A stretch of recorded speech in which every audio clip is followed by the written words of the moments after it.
I've just been sitting there at the back in my favourite corner spot during those first 2 sessions, thinking, oh God, I've got to address that, oh God, I've got to address that, and adding to my content bit by bit by bit by bit. So I'm not going to make the terrible mistake that was made just before lunch and let you all interrupt.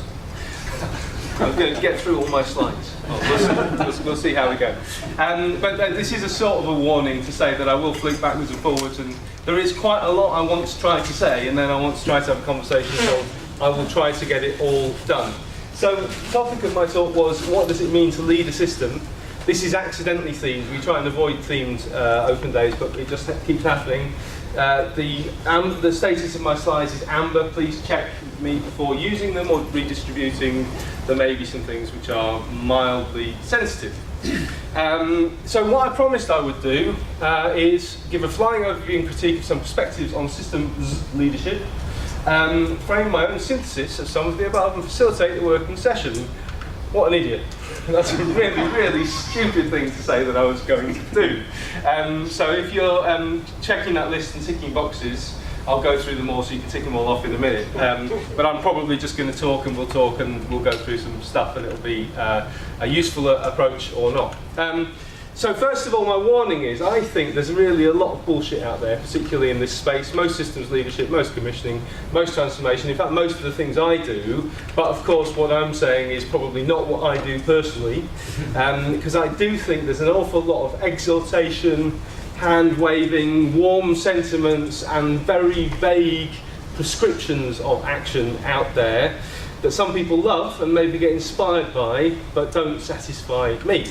So I'm going to be trying to avoid arm-waving and exhortations, technical analysis, real prescriptions for behaviour, and the thing that bullshit is a code word for, I think, very confident generalisations that obscure a much more complex picture. So I use humour when I use overconfident generalisations as a way of softening that and getting across the point that it's actually much more complex than I'm saying. So when I do any of those things above, arm-waving exhortations, just tell me that I'm doing it, and I'll seek to stop. We shout bullshit. Yes, plonker is more. And we should do a sort of bingo thing really here. So I've got 2 quotes. Tool for handling complexity is organisation, but our concepts of organisation belong to the much less complex old world, not the much more complex today's world. Still less, are they adequate to deal with the next epoch of complexification? I don't know, this is 1967, some BS scholar will tell me. It's a long time ago. Elliot Jakes from a similar era. I really like this because it calls out a lot of the bullshit that is out there of, oh, we should be more partnery and more open, and I absolutely believe that we need to be more empathetic. But if we are just saying that, which we're not today, I think that's not enough to actually show us how that helps and how that works and where it's important. Sorry, I didn't mean to criticise. I think that was a really powerful session, and that's what really got me scared of presenting this one now, how good the morning sessions were. But creativity and innovation, like freedom and liberty, depend not upon the soft peddling of organisation, but upon the development of institutions with the kind of constraints and opportunities that can enable us to live and work together harmoniously, effectively and creatively. So this theme is going to come back as I discuss leadership. There is no freedom without constraint, etc., etc., and there'll be variations of that. I run Red Quadrant. We're a public service consultancy, so I'm afraid again there's this theme of being out there in the public service. We're also a networks consultancy, so we don't employ any of our consultants. We use independent expert freelancers, much like yourselves. So that makes my life even more interesting and complex, and my leadership task as the leader of Red Quadrant far more interesting and far less power structure based. And I just like the idea that we've got our banners, we build your capacity to transform, and our little campaign against consultancy, which is a marketing shtick, doing ourselves out of a job, next to some rather big consultants with rather different messages. Look how shiny our suits are and how nice our watches are and how much you can trust what we say. We have some big purposes and goals, which I'll put on the slides when I circulate them. I'll circulate all of this, so just so you know. 2 goals are to change consulting and to change public service delivery. And me, I am very active on social medias, so please tweet and connect and all of those kind of things. And most importantly, because I will run out of time on critical sections, follow up with questions in person or by email or whatever afterwards. The thing that I was foolish enough to start a couple of months ago is called the Public Service Transformation Academy. All of those logos are all of the partner organisations that are in this not-for-profit, which is delivering the Commissioning Academy on behalf of the Cabinet Office and is doing other capability building in the sector. And it's a fucking nightmare. And at the moment there's about 10 of them. After we sign the partnership agreement tomorrow, there may be 10, or there may be 3, or there may be 2. It's all getting very, very interesting. You know, everybody went through this whole process of the tendering and winning this concession contract and setting up this company limited by guarantee, and now we're getting to the details of the governance and the rules of how we're going to work together. Everything suddenly gets a lot more interesting and a lot more real and a lot more, well, a lot more reservations. So, you know, a disagreement over the nomination rights for the chair has turned into one of the key partners doing a complete reconceptualisation of what this thing is for and what it's there for. And this, I'm humbly trying to be a leader in some of these rather complexified situations. Somebody talked before about something which made me include, about half the things that are in here were included because there was a trigger this morning. So this is a trigger for my favourite story from Carl Weick, from Sense Making in Organisations, and it's the famous story, we were talking about maps, weren't we? It's the famous story of an army on manoeuvres in the Alps, and they send a little party out on scouting and they lose them in this massive storm. And they worry about them and fear they're dead, and the lieutenant who sent them out, or whatever senior person is in armed forces, beats himself up. He thinks he's sent them out to their death, and then after 3 days when the storm lifts, they come straggling back into camp. And they say, well, how did you survive? How did you survive? And we didn't think you could live out there in these terrible conditions. And they said, well, it was all right. We thought we were done for. We made a camp. We expected the worst. We shut ourselves in for the night thinking that could be our final resting place, but then one of us found a map in his pocket. In the morning, when the light cleared slightly, even through the bitter storms, we were able to find our way with the aid of the map back to camp. So the lieutenant said to the sergeant, great, show me this miraculous map, and they pulled it out, and they were on manoeuvre in the Swiss Alps, and the map was of the Hungarian Alps. And I just think it's an incredibly powerful metaphor for something important about leadership, but I'm going to leave that undefined. And it's a quote from Peter Block about leadership. We're inviting people into the wilderness with no visible means of support. That's why it's a tough sell. So something in here is about creating a sense of safety for people in conditions that are not necessarily safe. We can explore that a bit more, possibly later on. This slide says context. Does anybody know what the content of this slide might be? Because I can't remember. Oh yes, this is a build. I'm sorry about this. I try and avoid these silly buildy slides. This is just to say the context that my clients are in, and I've stopped using this because I think everybody's had enough of the misery and woe, and I won't go into any of the fresh misery and woe, but life is getting more complex. The only way to achieve results and changes across whole systems, working in a single organisation is no longer enough. Resources are reducing, therefore the only way to achieve results is to work with citizens in public services.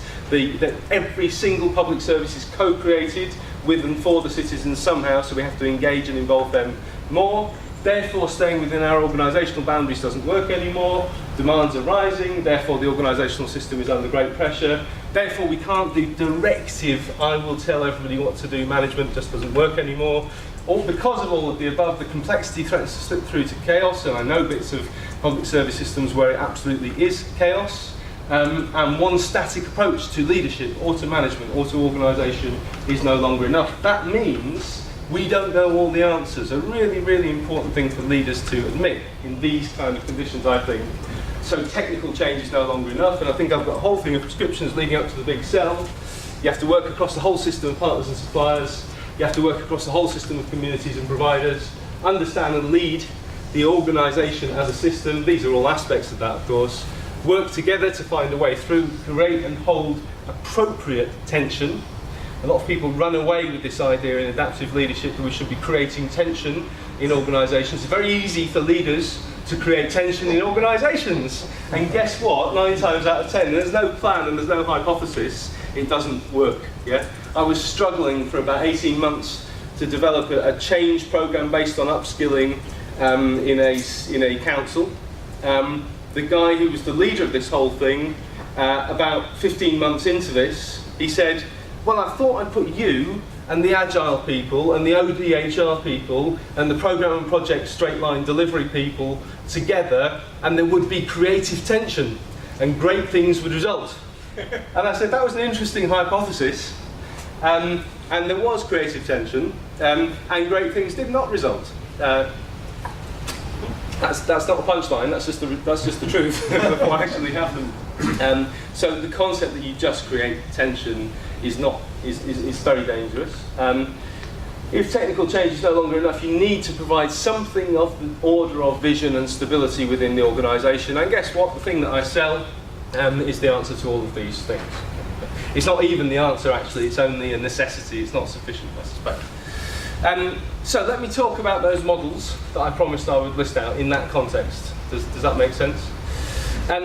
So a lot of what people in public services talk about as systems leadership is really just the development of partnership thinking and joined up government that we saw really kind of take hold and be the big theme in the heyday of Blair. And I think, personally, there has been a lot of good experimentation and a lot of post hoc academic attempts to justify, with sort of shunting some theory around of some things that sound good, the results and the process of those experiments, and even an article by Peter Senge where he came out with this brilliant statement, this is the birth of system leadership, as if people hadn't been talking and practicing about this for 60 or 70 years. And I don't believe that in that branch of systems leadership, there are a lot of good ideas, because there are a lot of good ideas and everybody's brought their favourite theory in to post-justify stuff that's been done, and maybe it's good for unsticking systems and maybe it's good for helping people to experiment and learn, but there isn't a coherent theory behind it. I'm going to have to speed up, otherwise I'll never get through this. But I did promise I would talk about these things. Does that make sense? Living systems. The living systems model itself, or the metaphor that systems are living things. And I'm afraid I have to say, I kind of gave a bit of a warning with the word bullshit that I'd be critical, that I think this concept of living systems, as I've experienced it, is the principal candidate for arm waving. When people are, again, without a rigorous or a experienced leadership theory behind it, just saying everything's speeding up, everything's going to hell in a handbasket, therefore we have to do everything differently. And I don't think that that's practically helpful to leaders in these systems, in these contexts. Then we've got the whole world of whole systems and large group methods. With the assistance of a few others, we've got a nice little catalogue on model.report of a load of different whole systems approaches.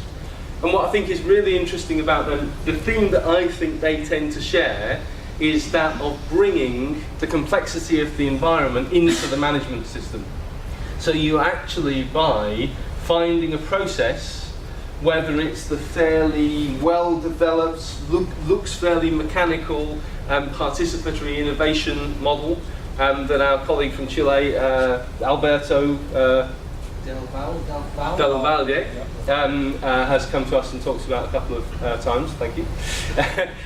Or whether it is just the kind of slightly soft and fluffy concept of if we have representatives of all the parts in the system in the room, then we will make change happen. I think that is the core concept, that we're actually trying to bring the complexity of the environment into an environment where we can exercise some form of control by using that knowledge of how the system works. Systems leadership theory, an outdated 1960s, 50s and 60s industrial era model of justified hierarchy, I actually draw on quite heavily, partly just out of sort of obtuseness, But I think that though it situates itself as theory, this model, which I will explore later in the presentation, has got some very deep insights into organisational structure and what leading of a organisation as a system might actually look like. I'm a big fan, as people know, of Barry Oshry's Power and Systems approach, which is putting people into an experience of organisational cultural life, observing very deeply what the patterns are, what actually happens, and therefore creating a true experimental paradigm of the ways we fall into patterns in organisational life that are not productive. It's very effective at raising these problems. It's very effective at showing people when they are being a top who's taking on responsibility for the whole system, or a bottom person who is abdicating all responsibility. It may be less effective at giving people, in fact Barry doesn't seek to give people a template for how to get out of that dynamic. I will come back to some more about power and systems later as well. I think adaptive leadership has a lot to offer. It's got a concept that we don't have all the answers, that we have to explore as leaders, that we have to create and hold tension, that we have to see the patterns of the whole system. But it's a very easy one for lazy leaders to latch onto and say, well, I have to pass back responsibility to the system, I have to create tension, and not actually accept responsibility for the pain and misery and failure that that can very often create. There's a huge risk in there. And then there's kind of people who bring complexity theory to this and have a set size that goes flocking voids, we shouldn't be in control, therefore something else should happen, and therefore go out and enjoy your organisations and dismantle them, and I don't follow from there on. I think there's a real, this is what I'm saying, there's a real danger of some real misleading approaches in the guise in the name of systems leadership out there. Gosh, I've really, the energy has gone terribly low in this room, so I stopped being critical for a while. Just give me one more minute. And I won't go through the rest. I think that we are currently lacking a true leadership model which is based on understanding organisations through the lens of the viable system model, and that has some huge potential, and that we in this room have some opportunity to create some of that potential. And I do think that there is a whole movement, I guess I've been alluding to it in various ways, that paints this concept of command and control is the bad thing that has brought us to the brink of destruction. Therefore, not command and control is a good thing, and paints a picture of self-organisation. If you read the book Reinventing Organisations, and you get through the first 3 chapters on the model of human and spiritual and civilization development with the different colour codes, and you get to the teal world that we're all supposed to want to move to now, you get through that, there are some brilliant examples of self-organising organisations that work really, really well in their context. Yeah? And the one that everybody's getting excited about is Buurtzorg in the Netherlands, which is a bunch of community nurses and home care workers who have kicked out their bosses, massively stripped down their organisation. They're run by an inspirational leader. They have very, very little overheads, very little problems, and that is all about a fairly coherent group of nurses with a professional practice and a social and cultural background that allows them to speak the same language and work in a coherent way, being freed to do their professional practice. A huge breakthrough compared to most of the crap management systems that we see in these kind of fields, but very, very context dependent.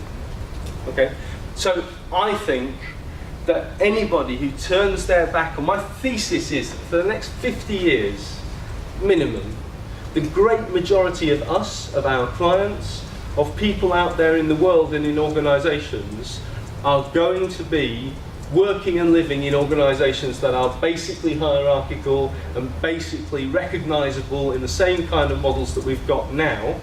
And if you want to go and try and change that, that's great. I think you're choosing the easier path.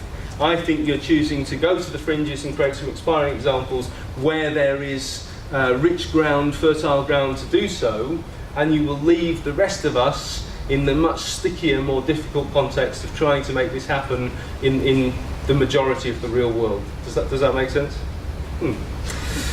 So Schoen has a brilliant expression of high hard ground overlooking the swamp. The high hard ground has the manageable problems. The swampy lowlands problems are messy, confusing, and of greatest human concern. So I want to practice in the swampy lowlands, and here we are in the high hard ground of the lecture theatre with slides and things, and it's very hard to replicate that. But I'll move on. I didn't expect to spend as long on this, and I'm sorry if people haven't. It's a hard bit to follow all the list, but let me move on. So what do I talk about? Well, we have a model. It's a bit of a complex model. I'm really sorry. That has learning by doing at its centre.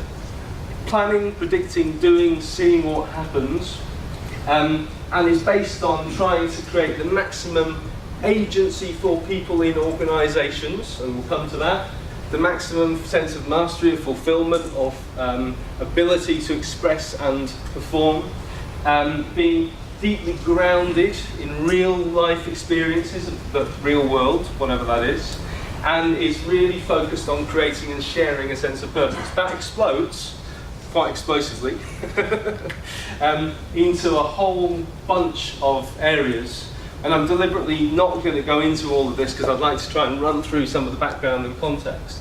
But you can see in each of those 4 areas we've got a whole set of concepts that I think may be valuable and practicable to help leaders and managers, and I don't draw a big distinction between the two, to actually help to lead their organisations as if they were systems and actually learn from practice. So I sense that we need to do something. So inspired by the earlier session, in a minute we're going to do a kind of a dance. One of the great principles of system leadership, by the way, is losing your sense of self-importance. Dance and other physical practices are quite good at helping you to do that. So as soon as you talk about leadership, you're into talking about human development, personal development, organisational change, context, basically everything, which is why I'm speaking so fast. But one of the most important things you can do in terms of your personal development is find ways to get over your sense of self-importance. Talking of which, my principle is to make the world the best place, help people transform the way their services, organisations and leadership are experienced. So I'm situating the test in the experience of the people being led, being managed, working with. And I absolutely buy Wilson's strong definition of leadership as we all have to be leaders in certain contexts, but there is something about taking and accepting responsibility. The value of leadership only lies in practice, and that's mostly about seeing what's happening and ways of developing new and more valuable habits. But the only measure of value is lived experience. I'm aware that this might be a bit dense, and I'm going to hopefully get somewhere. Therefore, leadership needs to be understood from the perspective of those who follow. So I'm going to go into what I get out of all of those theories and what that might practically mean, but I think if I've played this right, in just a couple of slides, we're going to do something. So I want you to all start preparing yourselves. You're going to have to jump up and follow my instructions quite promptly and quite quickly in just a minute or two. Yeah? So this is a sort of a counterpoint to the story that Patrick tells about the creation of the organisation chart. And let's not get hung up on facts here. These are 2 narratives, and I think that it's really interesting.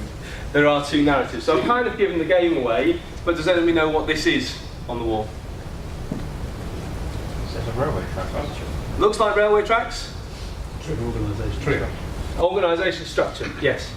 So, the story, as I tell it, is that around the start of the 1850s, there was the first fatal rail traffic accident in the States. Many people had died building the tracks, by the way, but they didn't count. And that this chap, whose name I've forgotten, was given, is it there, Daniel McGowan, was given the job of bringing some order into this process, right?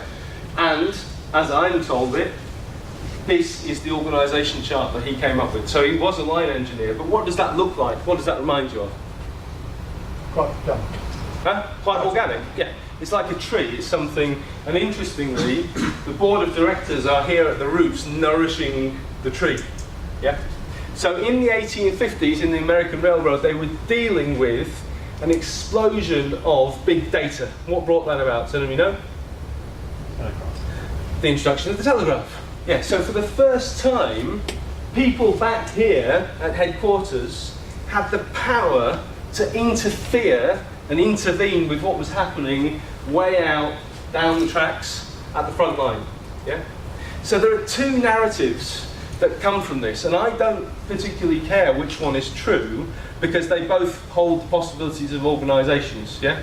Just as you can say that Henry Ford developed the Highland Park plant from Toyota, digging the ore out of the earth at one end, producing whole cars at the other end, and most of the world, particularly the Western world, went to it and saw command and control, separation of roles, narrowing down, pay at the lowest possible price. And Taiichi Ohno, allegedly, although he was more inspired, I think, by a very amusingly named American supermarket, went to this and saw a production system of flow from one end to the other that could be managed as a living thing, optimized, structured, and he actually saw the way that Ford treated his people and paid them over the odds. So the two possibilities emerged from that history. Two possibilities emerged from this as well. One is command and control, as we usually know it, as the bogeyman of exercising directive power over people in the organisation. And the other is maximising the discretion within safe limits of the people working down the line at the front line, and maximising the information that comes back to the centre of the organisation to do strategic planning. Yeah? So I've been using this for years. I'm quite interested in Patrick's expression at this point. But I mean, I think... I don't think they're inconsistent. I don't think they are. No, both possible. My version of the story is the starting point for doing the modelling. Absolutely. Yeah. Fair enough. So I mean, and I say there are two versions of this, right? Either this is the herald of all evil, or this is the creation of possibilities for human beings to do something beyond what one human can do and still be fulfilled, effective, and all the rest. Do you see where I'm getting to? Yeah. I also pinch a slide that a lot of the people in systems leadership of various phrases used. Probably everybody's come across the fable of the blind man describing an elephant, which is that these are all blind men. One of them touches the end and says an elephant is pointy and sharp like a spear. Another one says it's very thick and heavy and impenetrable like a wall. One down the other end says it's kind of straggly like snakes or ropes, and it smells pretty bad. The punchline, of course, is that organisational life is like this. Yeah, and actually, it's not just what you see of the organisation, but what you experience of the organisation is totally systemically conditioned, and the way that you understand the organisation will depend on your situation within it. Who has seen somebody switch from a supplier role to a supplier management role, or vice versa, in an organisation? Did they change their perspective at all in that switch? Like that, right? So, you know, straight from saying it's all their fault, the stupid bastards, if only they did it properly everything would be okay, they jump one side and now they're talking about them, and the line is it's all their fault, they're bastards, if only they did it properly everything would be okay. Yeah? So do not underestimate the power of the shaping of our perceptions and experience by our situation in the organisation. Okay, so I want you all to stand up, please. I want you all to come into the space down the end of the room. If you've done this one before, just please go along with it. And what you're going to do when you're in this space, and we're going to stay within the space bounded by the walls, and we're going to be careful about not falling over each other or things, please come through quickly, is just look around and without identifying yourself to them or them to you, what I would like you to do is to think in your head of two other people around the room who are going to be your anchors, without giving away to them. Can you all do that? Good. And in a minute, when I say go, and don't include me in this, things will get confusing if I'm part of the game. Don't use me as your anchor. And when I come inside the space, Philip, please. When I say go, what I'm going to ask you to do is I'm going to ask you to rearrange yourselves so that every person is equidistant from their two anchors. Now, important note here, if these are my two anchors, conveniently situated, thank you, do not stand directly between, otherwise things get very cosy very quickly. Okay, everybody's trying to stand between everybody else, basically. So you want to triangulate So this would be equidistant, this would be equidistant, and so would this. Is that clear? Does anybody have a visibility or movement impairment that would prevent them from doing this or make it dangerous or hard for them to do this? Good? Okay. Everybody's holding back the comedy. Does anybody have any questions before we do the exercise? Is everybody clear about their role and how it's going to work? You're going to keep moving until every person is equidistant from their two anchors. Any questions? Do we have to avoid contact? Yes, you're going to. Very good question. You're going to move gently and calmly so as to not hurt anybody or upset them in any way. You gently jostle somebody else if they're standing. If they seem game for it, yes. It's a really small space, so try and behave politely. Anything else? Any other questions? And by the way, you're going to do this in complete silence. How long do you think it will take before we get the system into equilibrium? 5 seconds. 37 seconds. 37 seconds, 5 seconds. Some people 5 years. done this before. Okay. All right. Any final questions? Are you all ready? I'm going to observe the system. Okay. And so I'm going to time it. Go.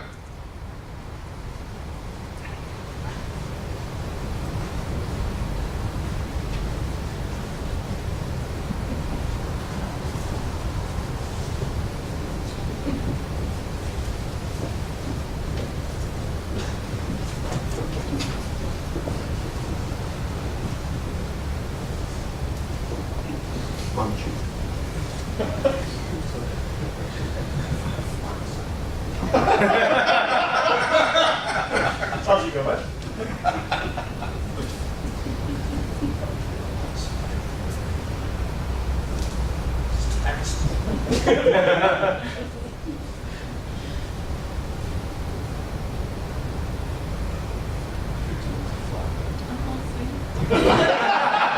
Okay, we'll call that a win. So that's going to be that was 50 seconds. So can I ask, Shruti, can you just move out to the corner here? Patrick, can you cross over to stand somewhere on the other side? Russell, can you go by the door there? And when I say go, we're going to see how long the system takes to get back to equilibrium, just see if it's a fluke or not.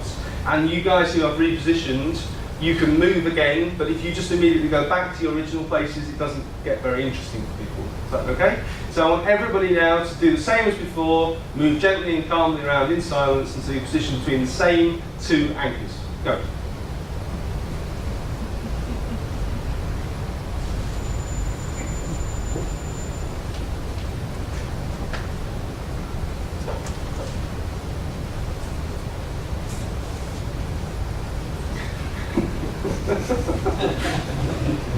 Some manhandling going on down here.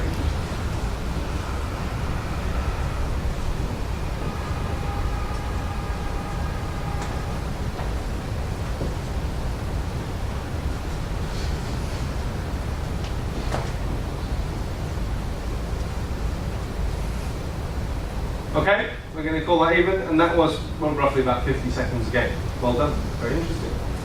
So what was happening there? What was going on? Self-organizing. Okay, yes, we can say that. Self-organizing system. Mutual adjustment. Mutual adjustment, yeah. Feedback. Very clear feedback. You knew whether you were there or not, didn't you? Yeah, what else? There's a dictator at the top. Say again? There's a dictator at the top. Ah, that's interesting. Yeah. So that's rather important. It's actually not a self-organising system, although it is a self-organising system. It depends on the level of recursion at which you look at it.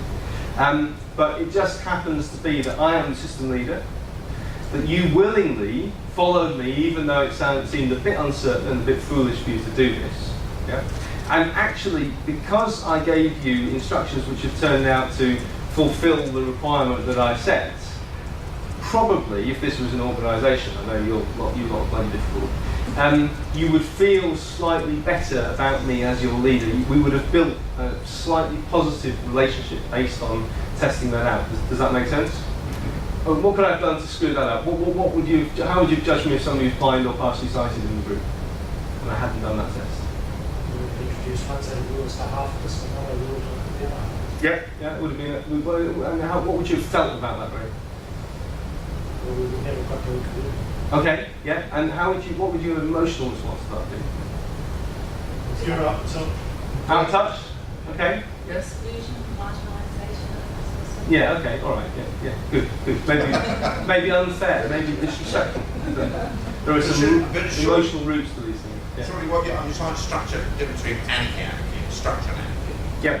That what you were doing, or indeed for self-directed work teams, there's a set of rules you need for a self-directed work team to operate. Absolutely. What you were doing were laying down the rules that makes it work. Absolutely.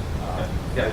Which is a different thing. And what if we just try trial and error? If I've just given you some random set of rules or configuration, and we've been here for another hour, you would probably judge me quite negatively. You know, it would come from an emotional gut judgment. Did you have another comment? But what I was going to say is that when I was tying in the transformational leadership aspect of it, is that if somebody wants to have a value system their own piece, now I've got a curiosity, Yeah.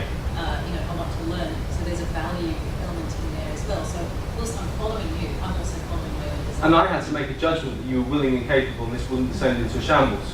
Yeah, this works everywhere in the world except in France. So yeah, absolutely. You were an active part in this system, weren't you? Is it also a system solvable? Yeah, that's true, and it doesn't just go on forever. I happen to know that this is a very elegant rule set that I can give and devolve to you, and you can follow it, and it will create an elegant result. Does that make sense?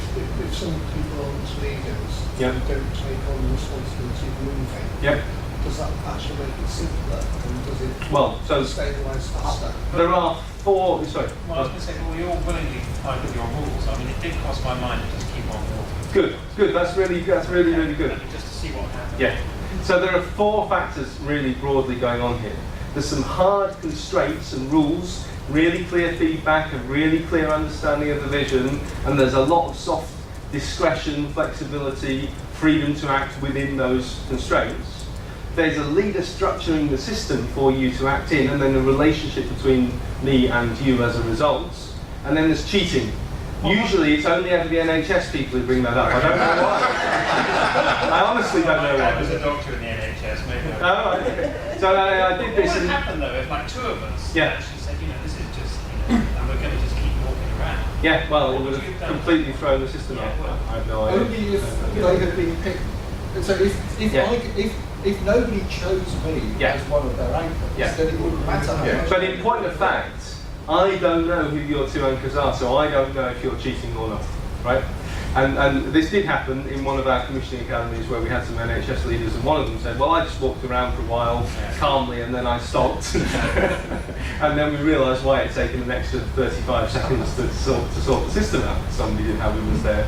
And so those are the things, yeah. If some people stay still, Yes, then it's better to stabilise quicker. I would imagine so. Yeah. I would imagine so. Tolerance of distance. Yeah. Others might be happy to do So I have done this once before, which created a negative impact for me as a leader, where I forgot to do the bit about triangulating, and literally everybody ended up in a group hugging. And it was really, really difficult. And I had to try and obviously pretend that was some learning point. It wasn't. So I think there's those four factors.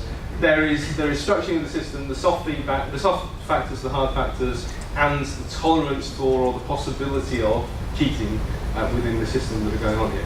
The biggest next thing I have is the obedience, actually. Yes, that goes along with rules. Because all bar you were obedient. And we tricked ourselves into that without any subconscious choice. Yeah, very, very interesting. Very interesting. It is Look. obedient for early experience. I just saw this as a kind of scientific experiment. Well, that's always with experiential learning. There's always a tension between the intent of the leader in creating the simulation and the intent and the role that the leader plays in the simulation. Yeah. So if you look at how they actually teach adaptive leadership at Harvard, isn't it? Kennedy School of Government.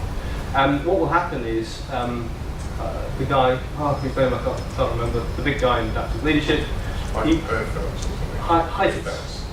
Heifetz, yeah, will stand at the front of the class and will read the 36-page course instruction manual line by line to the class. And when he finishes, he will start again, and he will wait until he is interrupted. Yes?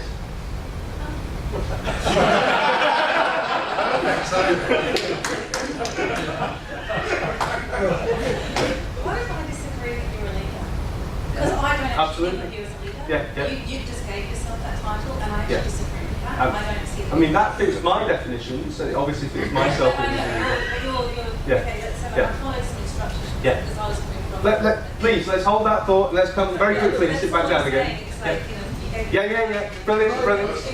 Come, Richard, we'll have you in a minute. Can I make it? You can ask while you go across. Yeah, please. You take the microphone. So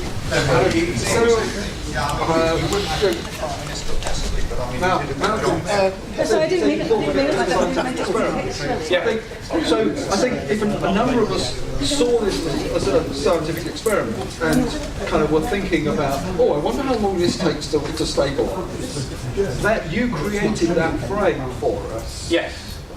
Yes. Which was why so you led the sort of sense-making element first. So it was as much to do with leading the I absolutely sense-making. agree. I absolutely agree. So the leader, and I'm still going to give myself that title, please, and does a lot to frame the activity and frame the response if they know with a reasonable degree of predictability that their hypothesis about how that framing will land is going to be accurate. And if they don't, that's learning. Yeah, because they've got a theory about how people respond, then they respond differently, and that's the learning point where you say, oh, that's interesting, why did all those NHS people break the rules? Yeah? So to come back to your point, you were challenging me as a leader, and actually the hardest thing to do in a learning context is to persuade and provoke somebody to challenge the leader. You're obviously easily provoked, and I appreciate that. And I should have prefaced this thing by saying there are a lot of people in this room far more qualified to talk about system leadership than I am. And actually this is a point that I want to come on to. So let me come on to the point and then we'll see if it builds on what you said. Nick Oblensky, this is a famous systems thinking game, I think. Lots of people play it. You can see it on YouTube. If you Google Nick Oblensky and systems game, probably there's lots of others as well. He uses a fancy yin-yang. We've got it written out as the soft and the hard principles. And I think this is quite a good test of two things.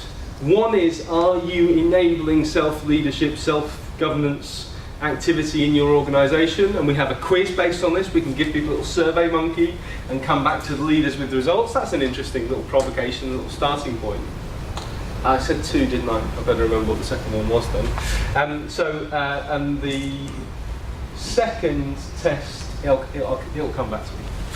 The second test is, have you achieved a good balance of stability and flexibility in your organisation? And it will tend to follow, my hypothesis is, that if people have good, clear, hard principles and the maximum flexibility of soft principles, that the organisation will have a relatively healthy balance of rigidity and flexibility to actually be a viable organisation, to come back to the VSM. Ben, sorry, could you just define hard and soft? Because I'm kind of struggling to understand why. So the hard things there are they can be put into metrics, they are clearly measurable, they can be identified. And the soft ones are the things that are much more qualitative, discretionary, only can be judged by the individual. In fact, the hard principles should ultimately be judged by the individual as well. But does that give you enough of a distinction? Does it kind of fine, follow the point? and you need both, yeah. Right. There's still something missing from this for me, Ben, and I want to raise it now because I'm going to pick it up later. But Yep. If you reflect on the experience there, and you touched on it with your throwaway line about the French. I mean, we are in an institutional setting where there are a whole set of institutional norms and other things operating. With a presentation in a particular room, where in a culture which gives the speaker some authority or freedom to invite and all of those sorts of things. So that whole plethora of institutional arrangements surrounds everything that was done there. And often those institutional arrangements are not even apparent to people in the situation. Good. I completely endorse that, and I think that the context and the structuring of context and the distribution of power by the structuring of context is absolutely central to your awareness if you are seeking to lead an organisation as a system.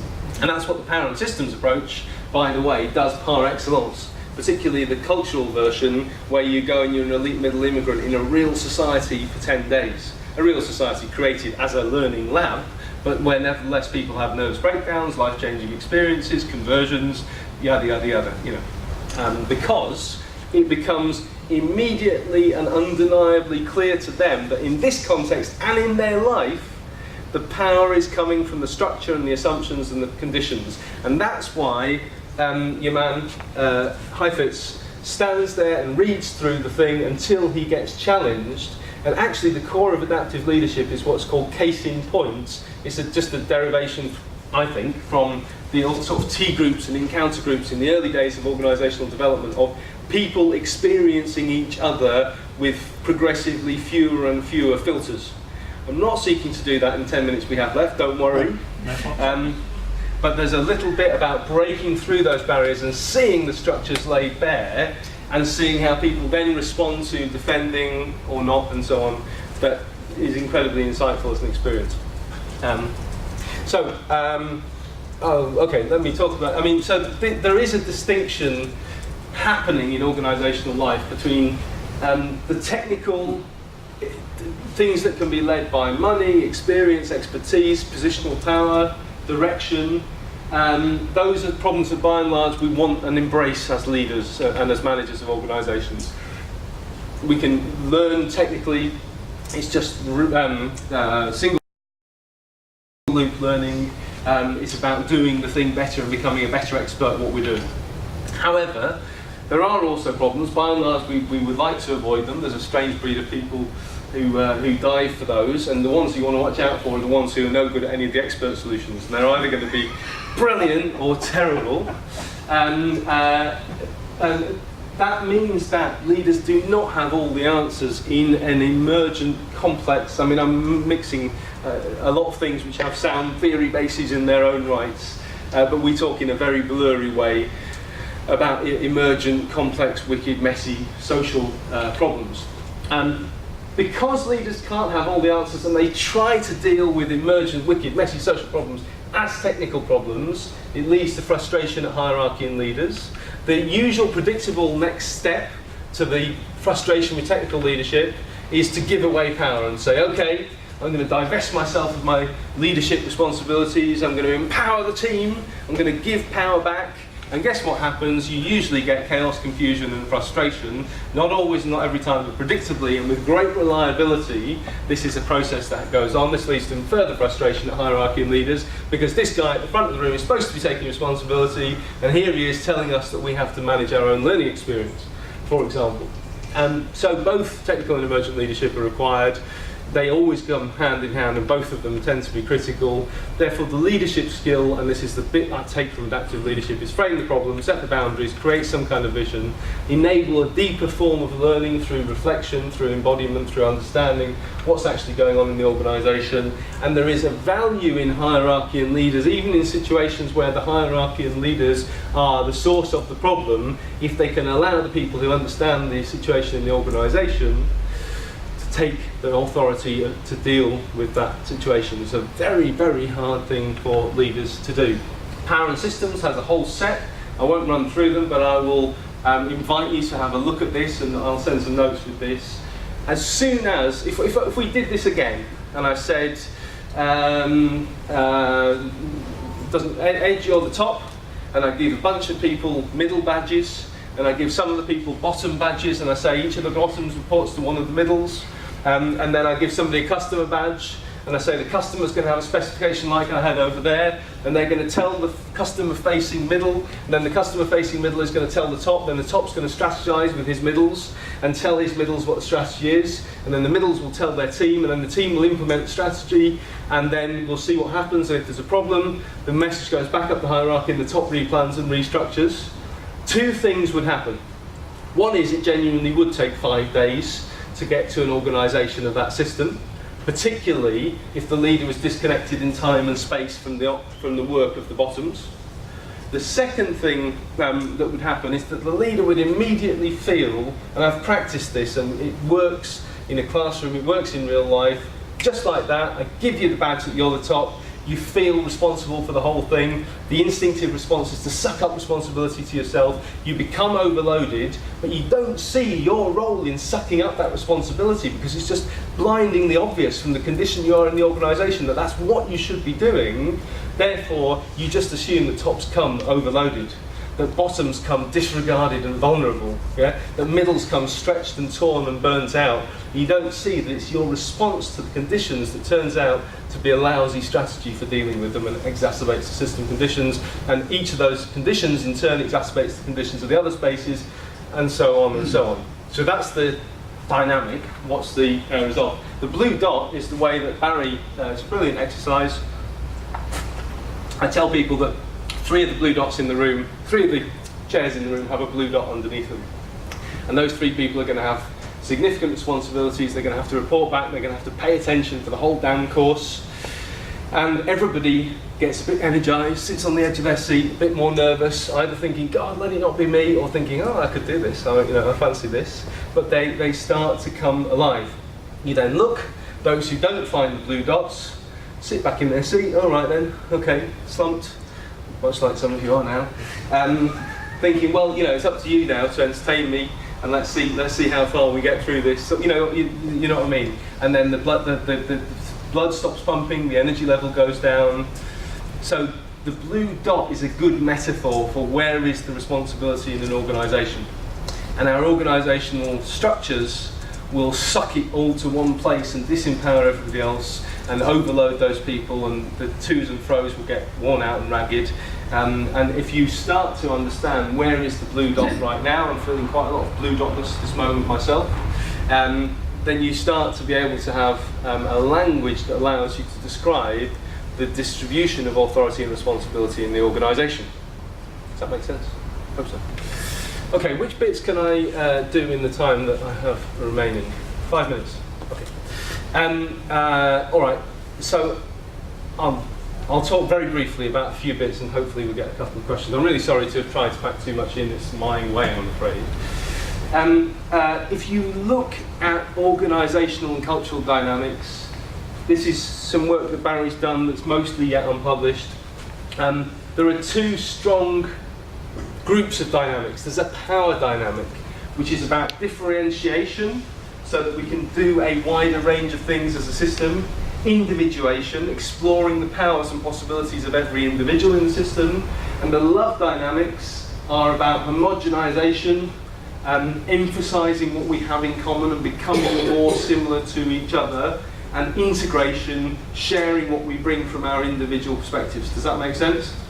And I don't think it's too much of a stretch to say that, and the point of this, of course, is that any system which has power at the expense of love, or love at the expense of power, becomes a disempowered, under-infused, broken, non-viable system. I don't think it's too much to say that the power and love dynamic on the dimension of the system itself is demonstrating the possibilities of the system for either adaptation and or stability, and at the level of the individual, the subsystems, is demonstrating autonomy or integration of those subsystems, a la some of Beer's underlying principles behind the viable systems model. So I'll keep going so I can get in a couple of things in. Community is the antidote to uncertainty. Confront people with their gifts. I think this is a powerful leadership principle that connects to those other things about demonstrating to people that they are worthy and capable of taking on the blue dot. Experimentation is the antidote to certainty. If you confront people with reality, and a lot of these things that we're talking about now in management and in organisations, from service design to agile, are about creating bounded conditions, strictly bounded, so that everybody in the hierarchy can be really comfortable with them, where people have almost unfettered freedom to act within certain safe limits. And I think that's a lot of what this is about.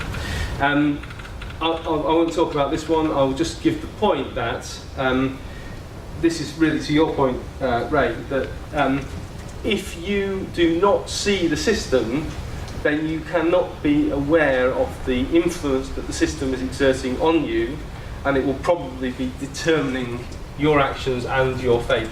Barry has a whole list, which I'll send around afterwards, is really interesting, forms of blindness about the system.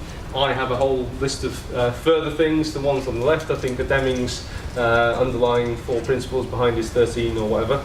And the ones on the right are just other ideas about the way that we are system blind in organisational life. And I think the role of the leader is to understand that, to take that into account in predictions, and to try to raise people's awareness of it to make it discussable.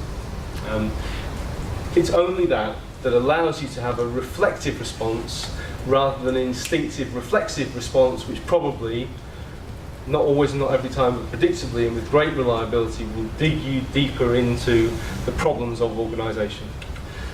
So allow me to have a quick look through to say other elements of this approach include understanding that culture is formed by the raw emotional judgments that people make about their leaders' behaviours, the systems of the organisation, which are intended to help structure behaviour to a positive goal, but don't always, do they? And the symbolism that's used in the organisation. And that becomes a cycle where the leader behaviour is judged and felt by the people in the organisation, and therefore the relationship gets worse. And unless you have very empowered, very empathetic leaders who are trying to manage based on the hearts and minds of their followers, then you will tend to get into a much worse downward spiral. I think I should probably stop there. And this pattern of understanding that the emotional judgments based on the system, symbols and leadership behaviour create stories which become the culture, become the way things are around here, become another structuring system, also works with partners and customers or citizens in service and public service organisations. So I've probably got a final slide somewhere here. See how much more I had to tell you. I really do apologise, but I'll send it round and we can have a So, important to understand, you never understand an organisation until you start to try to change it. That's father of organisational design, forgot his name, Lewin. That leadership is experienced by others in practice, again going back to judging based on the experience of others. I'm not doing brilliantly in this session, I'm really sorry. And what systems leadership is about is understanding the interaction between the environment, the culture and the people, which means that you need a repertoire of power and control. I probably didn't do my full-blooded defence of the value of hierarchy and command and control in organisations, but the concept of that is maximising the discretion of the frontline staff and maximising the valuable information that comes back to managers to make more strategic decisions, which I know we've poo-pooed as an idea. So it's probably a very final, I won't even go into that, I'll just come back to this and I'll say I'm really sorry I'm over time, but I wanted to get all of this out and see if we could discuss it. I hope we may discuss it for a minute now, if not we'll do it over break. Thank you very much.